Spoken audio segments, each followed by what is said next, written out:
SJC Audits. Homegrown tastes best. Every coffee is freshly ground just for you. And everyday tasty value. So, homegrown tastes best. So let's look at homegrown tastes best. So homegrown tastes best. So what can we say about homegrown tastes best? So homegrown tastes best.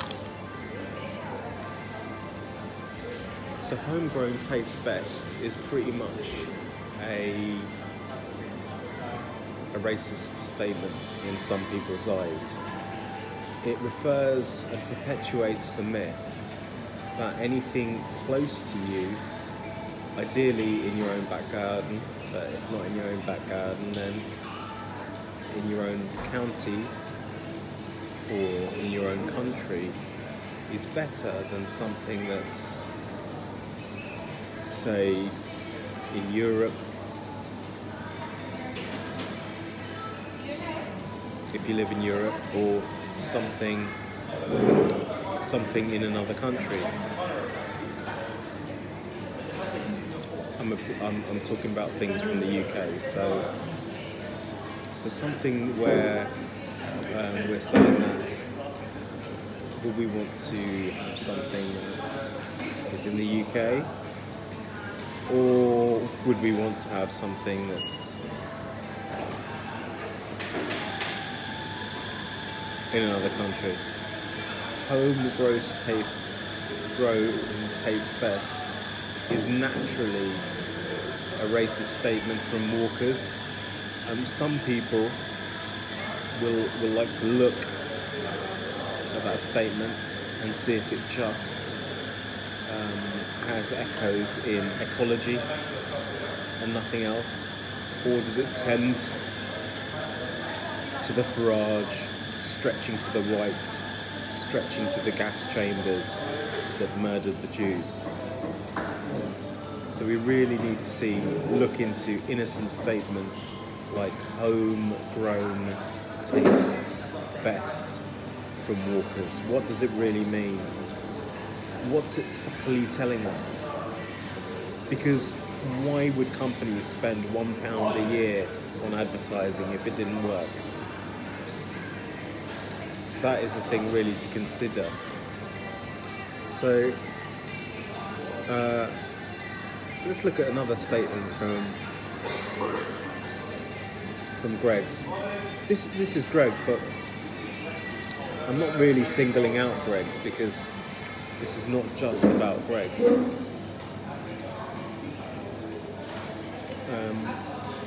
Every coffee is freshly ground to order, just for you. So the word order,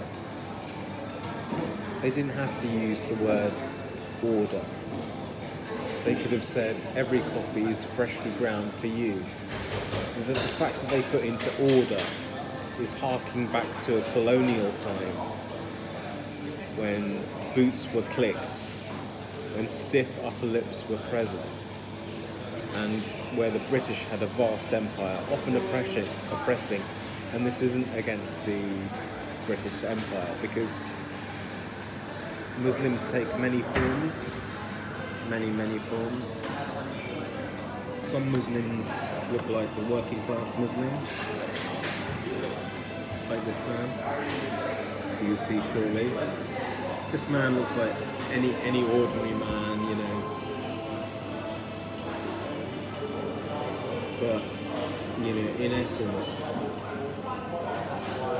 a lot of British people believe that Muslims are terrorists. You know, the Muslims shouldn't be trusted. Shouldn't be in the police force, in the UK police force. This is a lot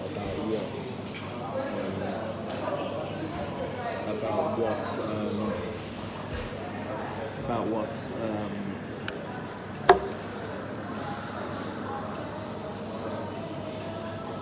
what should we call it? What we believe in the UK. A lot of us do believe that. So the question is,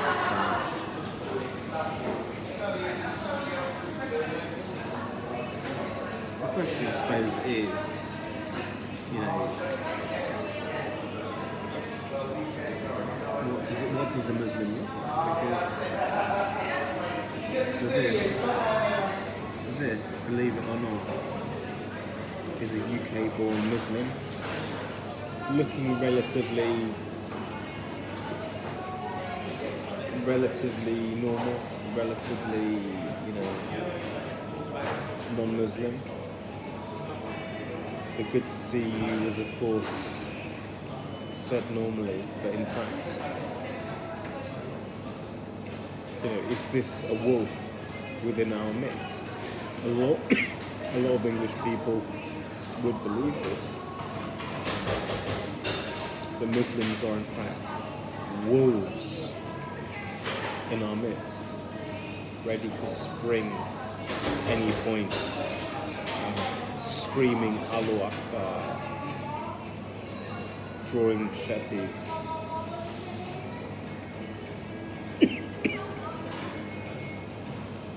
You know? So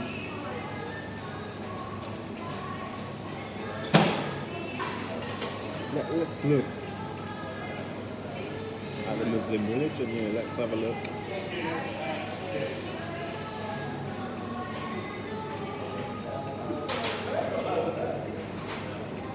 I ask you this, in 2024, what religion do you think is more prone to totalitarianism, to a sort of Hitler-esque dictator style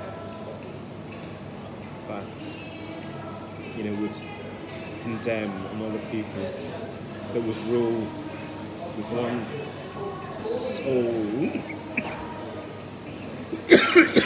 leader, that would rule in a military style? Would this be a Christian government, or would it be a Muslim government? I ask you that in all honesty, and I ask you to look at that.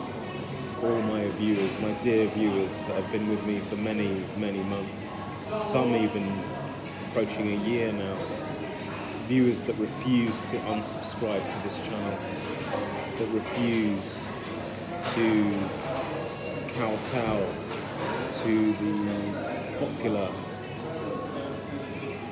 I would say popular, but the official line of everyone's equal. Every human being is equal. Every religion, caste, colour does not make a difference. It's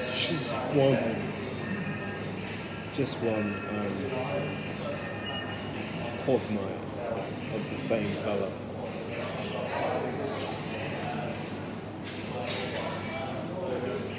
Do you subscribe to that Nietzsche-like philosophy, or do you think that no, there is a difference between Christianity and Islam, a difference between Buddhism and paganism, a difference between atheism and humanism? I just ask you, in all honesty, to look at these questions. But I also ask you to look and consider the bigger picture, the picture that may well exist in the world today, that there is likely to be life on other planets, and it is also likely that we will never see this life. Therefore, religions are likely to perpetuate because there's no source of proof. If we were living alongside other human species as existed 50,000 years ago, you know, Homo neanderthalis, I don't think Homo erectus was around, but maybe Homo floresiensis.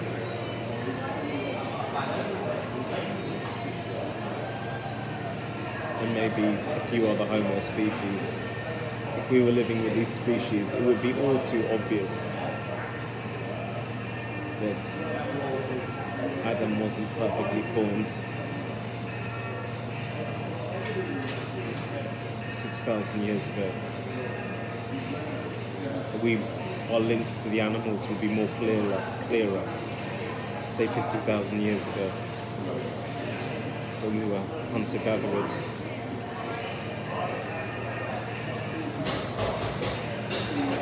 As we've evolved, we've lost our links to nature more and more.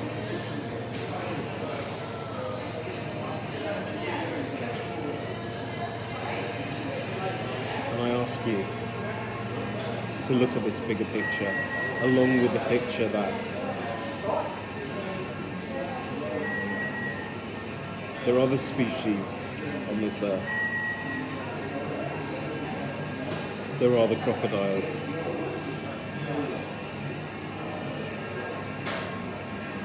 So I ask you to consider the reptiles. Consider the monkeys, consider the species of bananas, because there are different species of plants as well. I ask you to think about the moon and to think about Saturn. The reason being is that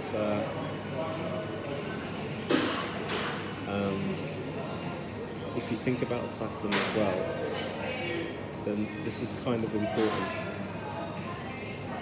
because then you look beyond the Earth into the solar system. Saturn may be seen with the naked eye. The rings may be made out, or the shape of the planet may be made out with strong binoculars. And with a fairly cheap telescope, the rings can be resolved. So I just ask you to consider these things. When I talk about racism, homegrown tasting best, I want you to consider Saturn's rings.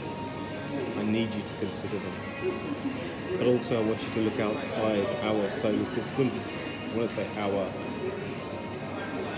from a person living in the UK.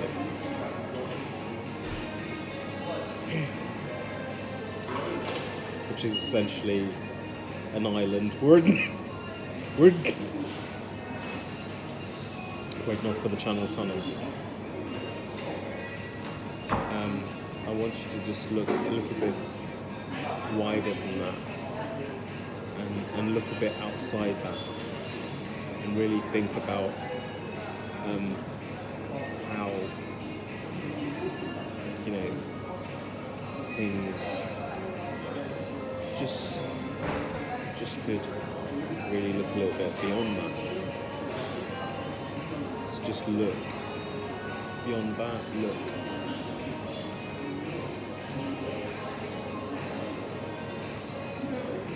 Just look beyond it. I want you to look into the universe. Look into the universe.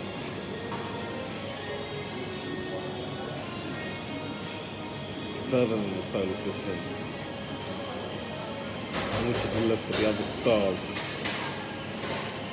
Some like our sun, some not. The stages of development. Just look into that. Think that our star might not be unique. Just think about that.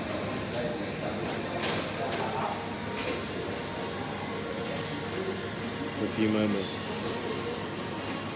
Not too long, because obviously you might have to go shopping or collect the kids or go to work or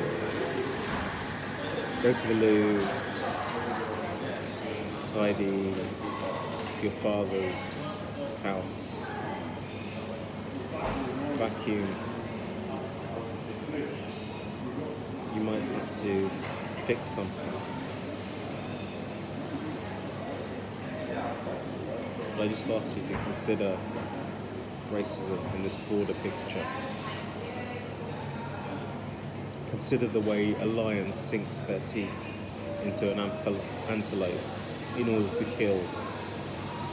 Think about a masturbating chimpanzee. Think about a cat that kills for sport, not to eat.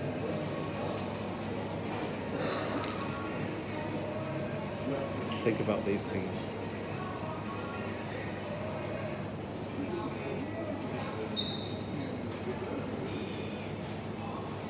Think about the nature of pain, different pain thresholds. Think about the nature of disease.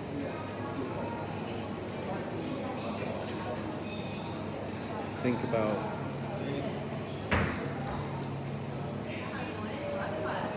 the human lifespan. Then compare that to the Earth's life. Maybe even the lifespan of other animals. Just consider all those things. Absolutely amazing. If you could do that, then that would be absolutely wonderful. Okay, I'm going to head out.